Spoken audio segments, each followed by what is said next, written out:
खत्म करना, क्योंकि जब जब क्षत्रिय कमजोर हुआ है ये देश कमजोर हुआ है। हम लोग क्षत्रिय समाज, कोई कहता है कि शुरुआत कहाँ से करनी चाहिए, तो हम लोगों ने घर से शुरुआत करी है। कई सारे अलग अलग समाजों के संगठन बनते हैं और कहीं ना कहीं वो फतवे जारी करते हैं किसी दूसरे समाज के खिलाफ, किसी और जाति बिरादरी के खिलाफ, जबकि क्षत्रिय समुदाय का कोई भी व्यक्ति आज तक, जहां तक मैंने सुना है, और हमने करणी सेना 2006 में बनाई थी, आज 15-16 साल हो गए, किसी भी जाति समुदाय के खिलाफ वैमनस्यता भरा कोई भी आज तक स्टेटमेंट करणी सेना के बैनर से नहीं दिया गया है। और हम चाहते भी नहीं है, क्योंकि हम चाह रहे हैं इस देश को आगे बढ़ाना। देश आगे तब बढ़ेगा जब सभी जाति समुदाय के लोग आपस में भाईचारे से रहेंगे, आपस में कोऑपरेट करेंगे। तो आज यहाँ छत्तीसगढ़ में क्षत्रिय समुदाय को मजबूत करने के लिए, क्योंकि पहले घर से झारखंड में इस पहली मीटिंग में, पहली प्रेस कॉन्फ्रेंस में आप लोगों से रूबरू हुआ हूँ।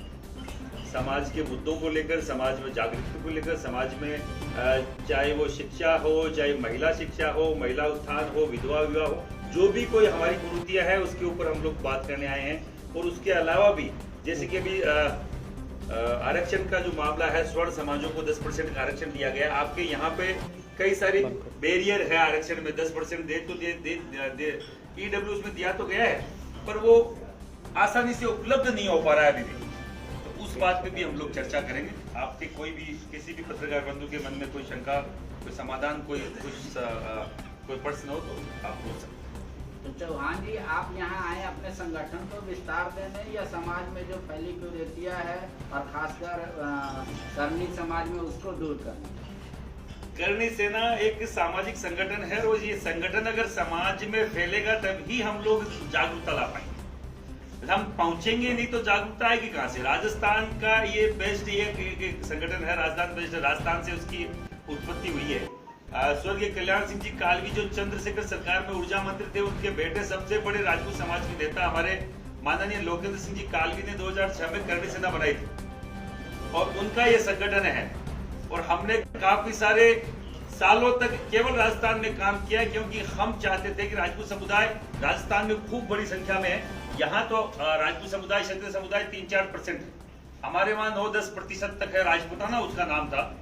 तो हम वहां से अगर बाहर निकले हैं तो हमारे समुदाय के लोगों को ये बताने और ये बकायदा ये समझाने निकले हैं कि आप लोग क्या थे और क्या हो गए, हम लोगों ने क्या गलत किया है और हम क्या सही कर सकते हैं, अपने आपस के सद्भाव बढ़ाकर क्षत्रिय समाज को आगे ले जाना।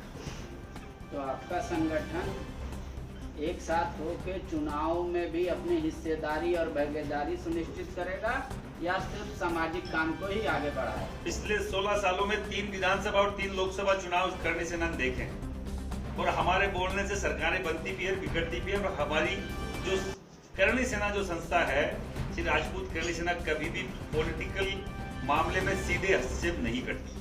और कोई भी सरकारें अगर क्षत्रिय समुदाय के व्यक्ति को, चाहे वो राजनीतिक हो, चाहे वो प्रशासनिक हो, चाहे आम राजपूत हो, अगर कोई भी दमनकारी नीति अपनाती है तो हम लोग सड़कों पे आते हैं। और उसका काफी वृहद रूप आप लोगों ने पद्मावत के समय और ऐसी कई सारी जगह आपने देखा होगा, जिसमें पूरे देश में हम लोगों ने साल भर विरोध प्रदर्शन किए। आप पृथ्वीराज चौहान के वंशज हैं, और वर्तमान में सरकार जो केंद्र में बैठी है वो कह रही है कि अब ब्राह्मण, क्षत्रिय, राजपूत, ये सब पे बात ना हो, सिर्फ हिंदुत्व पे बात हो। हिंदू एक है, ये जाति में ना बांटा जाए। मैं आपके द्वारा ही उन लोगों से पूछना चाह रहा हूँ, जब हिंदू एक है तो पद्मावती जो इस देश का महिलाओं का सबसे बड़ा स्वाभिमान था, तब केवल क्षत्रिय समुदाय क्यों लड़ रहा था? वो हिंदू, जो हिंदू एक है, हिंदुत्व का नारा देते हैं, वो कहां मर गए थे उस टाइम?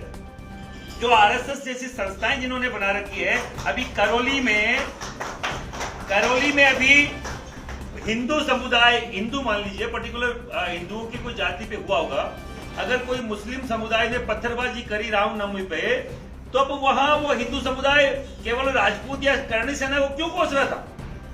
वो जो पेज बना रखे हैं तथाकथित लोग, जो मैं खुद आरएसएस का स्वयं सेवक रहा हूं, पर मुझे कहते हुए शर्म आ रही है कि अब पता ही नहीं वो कौन लोग उसको चलाते हैं, जो ये करणी सेना पे आक्षेप लगा रहे थे कि करणी सेना कहां चली गई, जो पूरे पद्मावत के समय पूरे देश में सड़कों पे थी, तो तुम हिंदुओं का झंडा तुम लेके घूमते हो, उसकी जो रॉयल्टी है वो तो तुम खा रहे हो।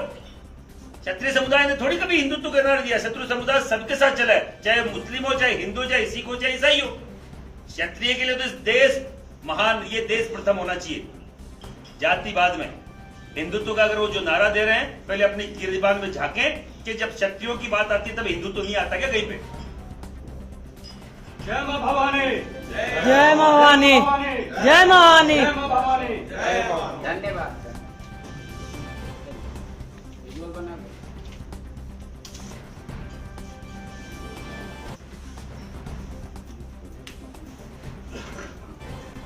एक चीज और मैं आपके माध्यम से बोलना चाह रहा हूँ।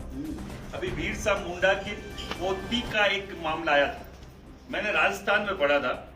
उनकी पोती यहाँ पे बीए कर रही थी, शायद ग्रेजुएशन कर रही थी, और बाजार में बैठ के सब्जी बेचने को मजबूर थी।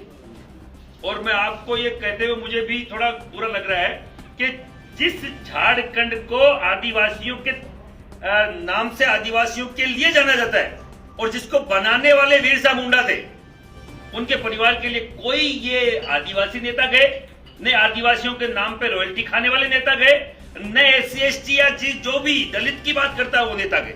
अगर कोई गया तो करणी सेना गया, करणी सेना गई थी, श्री राजपूत करणी सेना। ये नहीं है कि सामाजिक संगठन है तो हम किसी और समुदाय के साथ गलत हो रहा है। जिनके कारण से पूरे स्टेट को जाना जा रहा है, उनके ऊपर केवल राजनीति करते हैं ये लोग।